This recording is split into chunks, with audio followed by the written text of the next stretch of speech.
right, this is probably what you think of when it comes to nose jobs, invasive surgery, major changes, and lots of downtime. But there's another option out there that also promises to change your profile without going under the knife. It's called the injectable nose job, and here's how it works. To most people, it was probably imperceptible, but to Pam Cavalcanti, the bump on her nose needed to be fixed. I just hated taking profile pictures and seeing, when I look through my photos and see side views, I'm like, ooh, I just hate that little indent there. Luckily for her, a syringe of Restylane, a cosmetic filler, fixed her problem in less than 5 minutes. This is the injectable nose job. And that is pretty much it. Your profile changed in the span of time it takes to brush your teeth.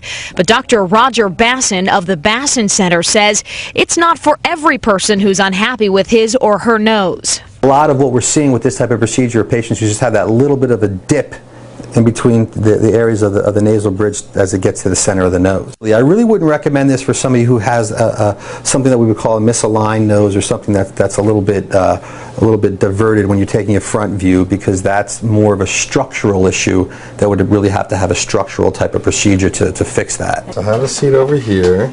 Pam is brought into the treatment room. The syringe is filled with Restylane. A little stick and a burn.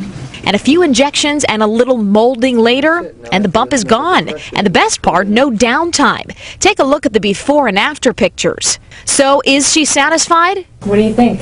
Very good. And as for the pain, didn't even feel it. The first one you felt like a little pinch, and then after that didn't feel any more. And best of all, no more fear of the camera. And now that I know that I have this, I wouldn't mind taking side views, photos. Dr. Bassin says he is just as pleased. I'm able to affect an immediate change, and you can see a patient, they just walk out of here, and the confidence boost that it gives our patients, and that's the most rewarding from my point of view.